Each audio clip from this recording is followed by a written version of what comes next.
मंत्री जी की कोई टिप्पणी नहीं थी, कोई कुछ बात नहीं थी, लेकिन वैसे जब वो बाहर जाते हैं सब चंगासी, सब बहुत अच्छा है जी, सब बहुत अच्छा है। क्या अच्छा है, क्या अच्छा है मुझसे पूछिए। जब मेरे पुलिस फोर्स है वो आते जाते आपसे पूछते हैं, हाँ आपको कहाँ जाना है, हाँ आपको कहाँ जाना है।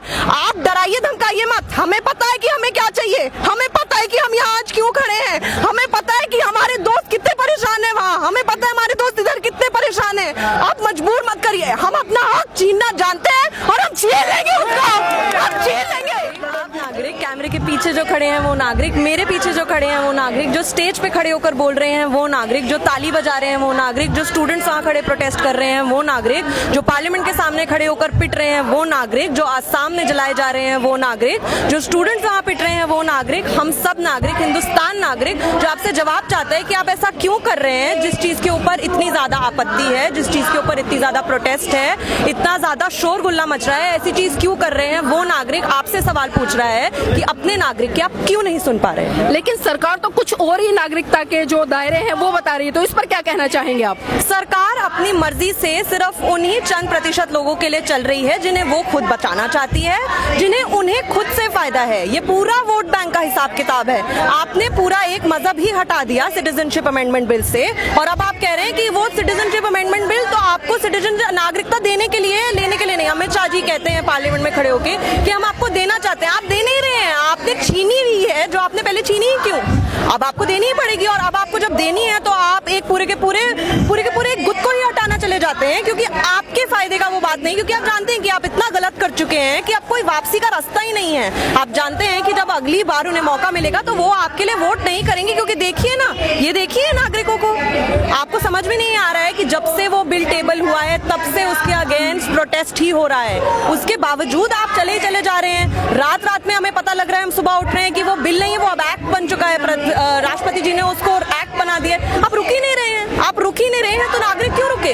वो बोलेगा, चीखेगा, चिल्लाएगा और आपको सुनना पड़ेगा, क्योंकि उन्होंने आपको वहां बिठाया है, भूलिए मत। हम ही हैं आपको वहां बिठाने वाले, तो हम ही उसी ताकत से आपको नीचे भी ले आ सकते हैं। आप मजबूर मत करिए नागरिक को कि वो इतना पागल हो जाए और वो इतना परेशान हो जाए कि उसके बाद आपके पास रोकने के लिए आप बुलाते रहिए अपनी पुलिस फोर्स से, लेकिन जिस मर्जी को आपको बुलाना है। कितनों को मारेंगे, कितनों को मारेंगे, कितनों को जलाएंगे, कितनों को दबाएंगे? कोई ना कोई तो बोलेगा ही। क्या आज धर्म के आधार पर नागरिकता डिफाइन की जा रही है? बिल्कुल की जा रही है, बिल्कुल की जा रही है। आपने 5 रिलीजन्स बता दिए, ये कर सकते हैं सिटीजनशिप के लिए अप्लाई, एक कर ही नहीं सकते। आपने उम्मीद ही खत्म कर दी है, और अब आप चाहते हैं कि लोग उसको मान ले, क्योंकि आप कह रहे हैं कि अरे हम तो नागरिकता दे रहे हैं। छीनने वाले भी तो आप हैं। आप क्या दे रहे हैं? आप छीन रहे हैं, कोई देवे नहीं रहे हैं। और आप पागल मत बनाइए। आधे से ज्यादा मीडिया, मैं आपके शुक्रगुजार हूँ कि आप इस बारे में बात कर रहे हैं, आधे से ज्यादा मीडिया इस बारे में बात ही नहीं करना चाहता। वो यही बोले चले जा रहे हैं कि हाँ बहुत अच्छी बात है, आपको सिटीजनशिप मिल जाएगी। अरे कहाँ मिलेगी? 50% लोगों को जिन्हें वो चाहते हैं सिटीजनशिप मिले वो मिलेगी, जो बाकी आधी प्रतिशत बच गई उसको तो कुछ नहीं मिलेगा। और आप कौन होते हैं डिसाइड करने वाले कि मैं हिंदुस्तानी हूँ या नहीं हूँ? आप हिंदुस्तानी, मैं हिंदुस्तानी, ये हिंदुस्तानी, ये है हिंदुस्तान जो यहाँ खड़ा है। आप क्या डिफाइन कर रहे हैं हिंदुस्तान कौन है और हिंदुस्तान कौन नहीं है? ये हिंदुस्तान है, वो हिंदुस्तान नहीं है जो आप बनाना चले जा रहे हैं। ये हिंदुस्तान है, और अगर आपने हिंदुस्तान की नहीं सुनी तो देखिए, फिर सुनाने के तरीके बहुत हैं, आप मजबूर मत करिए। जी, ये सरकार जिस संविधान के कारण देश की सत्ता पर काबिज है, आज उसी संविधान का ये अपमान करे, तो इस पर क्या कहना चाहेंगे? ये समझ नहीं रहे हैं कि जितना एक होता है ना, जो हम बचपन में कहानियां सुनते थे कि पाप का घड़ा भरता चला गया, और फिर उसके बाद वो सारा का सारा ठीकरा आपके ऊपर ही फूटा, और वो फूटेगा ही। कब तक ऐसा होगा कि लोग अंधे बने पड़े रहेंगे? कब तक ऐसा होगा कि आप अपनी पावर, अपना खौफ, अपना डर दिखाकर लोगों को चुप करेंगे? नहीं कर सकते हैं। आज यहाँ इतने लोग खड़े हैं, कल यहाँ इससे डबल खड़े होंगे, और करते करते करते पूरा हिंदुस्तान जब इस जंतर मंतर पे खड़ा हो जाएगा तो किस तरह आप बोलेंगे कि हम संविधान बदल रहे हैं? आप बदलते रहिए। संविधान वो है जो आज यहाँ खड़ा है, संविधान वो है जो इन लोगों ने बनाया है, बी आर अम्बेडकर ने बनाया था लोगों के लिए। अब आप उसका पूरा का पूरा मूल ही बदल लेना चाहते हैं। आप चाहते हैं एक पूरी पार्टी के लिए ही वो संविधान सही हो। आज मैं इस संविधान को लेकर इसे सिर्फ अपने मतलब के हिसाब से बनाता चला जाऊंगा और बदलता चला जाऊंगा, ये नहीं हो पाएगा, नहीं ऐसा होने देंगे। देश की जनता से आप क्या अपील करना चाहेंगे? मैं चाहती हूँ कि देश की जनता अपने घरों से बाहर निकले, बताए कि वो परेशान क्यों हैं और उनकी परेशानी क्या है। ये कहने से कि सिर्फ एक जना क्या कर लेगा, आप देखिए कितने एक जने खड़े होकर आज यहाँ कितनी भीड़ भीड़ खड़ी है कि सरकार ने इतनी पुलिस फोर्स से लेके आर्मी फोर्स सब यहाँ बिठा रखी है। मैं आज जब यहाँ आई तो मेरी मम्मी ने भी मुझे बोला तुम एक वहां जाके क्या कर लोगी, और मैं हंसी भी और रोई भी सिर्फ इसलिए क्योंकि जब मैं यहाँ खड़ी होंगी और मेरे साथ मेरे सारे के सारे दोस्त यहाँ खड़े होंगे, मेरे जानने वाले मेरे ना जानने वाले भी यहाँ खड़े होंगे, तब आप क्या कहेंगे? क्या कहेंगे आप ये बोलेंगे कि नहीं आप एक लौता क्या कर ले? देखिए यहाँ कितने सारे एक एक लोग खड़े हैं और वो कितने सारे ने क्या गुट बनाया है कि आपके डर की वजह से आप डरते हैं कि ये जनता चुप नहीं बैठेगी। उन्हें पता है कि आप क्या गलत कर रहे हैं। आपने इतनी पुलिस फोर्स बिठा रखी है और इतनी इंटिमिडेटिंग पुलिस फोर्स है, वो आते जाते आपसे पूछते हैं हाँ आपको कहाँ जाना है, हाँ आपको कहाँ जाना है। आप डराइए धमकाइए मत। हमें पता है कि हमें क्या चाहिए, हमें पता है कि हम यहाँ आज क्यों खड़े हैं, हमें पता है कि हमारे दोस्त कितने परेशान है वहाँ, हमें पता है हमारे दोस्त इधर कितने परेशान है। आप मजबूर मत करिए, हम अपना हक छीनना जानते हैं और हम छीन लेंगे उसका, हम छीन लेंगे। बिल्कुल। हाँ, तो कीर्ति जी मैं एक सवाल और आपसे पूछना चाहूंगी। अभी असम में भाजपा के ही कुछ सांसद और विधायक इस बिल का विरोध कर रहे हैं, तो इस पे भाजपा आंख बंद कर क्यों बैठी है? क्योंकि आप अगेन जैसे मैंने कहा आप चुप नहीं कर सकते। वो भी at the end of the day इसी भारत के सिटीजन हैं। उन्हें भी पता है कि उनके जानने वालों को इससे फर्क पड़ेगा, उनके परिवार पे इससे फर्क पड़ेगा। और एक बात बताइए, आपका क्या खुद का जी नहीं घबराता है? आपको खुद को पता होता है कि आप गलत कर रहे हैं। अब आप उसे आज माने, 10 साल बाद माने, 10 दिन बाद माने, वो अच्छी बात है और मैं शुक्रगुजार हूँ उनकी कि उन्होंने ये बात मानी और वो खुद अपनी पार्टी के और उनकी अथॉरिटी के खिलाफ खड़े हैं। बहुत अच्छी बात है। इसी तरह बनेगा ये देश और इसी तरह सुधरेगा ये देश जब अपनी पार्टी के लोग ही अपनी पार्टी के अगेंस्ट खड़े होकर इन्हें बताएंगे कि ये काम आप गलत कर रहे हैं। इसी तरह सही होगा और कोई तरीका नहीं है आपको बताने। और मैं जानती हूँ कि उनके ऊपर भी बहुत प्रेशर होगा, ऐसा नहीं है, उन्हें भी बहुत बोला जा रहा होगा कि तुम ऐसे कैसे कर सकते हो, कैसे नहीं। अंदर खाने सब चल रहा होता है, हमें पता है, जनता बेवकूफ नहीं है। लेकिन बहुत अच्छी बात है कि वो इसके खिलाफ खड़े हुए हैं, क्योंकि अगर वो आज खड़े नहीं होंगे कल को अपने बच्चों को क्या मुंह दिखाएंगे? क्योंकि आप ये एक स्टेट है जिसको टारगेट किया गया और आप देखिए जरा जनता का हाल क्या है, आप देखिए। और इनका हाल क्या है कि ये इतने अजीब हैं, अपने ही नागरिकों को इंटिमिडेट करने के लिए, डराने धमकाने के लिए इन्होंने सब जगह पुलिस फोर्स लगा रखी है। यहाँ आने तक के लिए इन्होंने जगह नहीं है, जानबूझ के इन्होंने बैरिकेडिंग कर रखी है पूरे के पूरे रास्ते में। मैं जानती हूँ 15 मिनट का रास्ता इन्होंने 40 मिनट का बनाया, जानबूझ के कि लोग यहाँ ना पहुंच पाए। एक स्टेट का ये हाल है और इनका ये हाल है। अगर इन्होंने गलती से सोच भी लिया कि हाँ हम पूरे के पूरे देश में लागू करेंगे, आप देखिए जरा यहाँ क्या हाल होगा। मैं बताती हूँ क्या हाल, आप सड़कें चलवा के दिखाइए। सरकार पीछे हटेगी क्योंकि कहा जा रहा है बड़ी मजबूत सरकार मजबूत सरकार है, हमें पता है। लेकिन आपको ये भी पता होना चाहिए कि हम कमजोर नहीं है, हम कमजोर नहीं है। आप ये मत बताइए कि हम वो सरकार बनाने वाले हम हैं। अगर हमने आज डिसाइड कर लिया कि अब हम उनकी नहीं सुनेंगे तो हम नहीं सुनेंगे। आप करते रहिए जो आपको करना है, जो गलत है वो आपको मानना पड़ेगा कि गलत है। आप उसे जबरदस्ती से सही नहीं प्रूव कर सकते ये कह के क्योंकि मैंने कह दिया कि वो सही है। अभी रात के 9 बज रहे हैं, आप मानेंगे? नहीं मानेंगे, क्योंकि नहीं बज रहे रात के 9।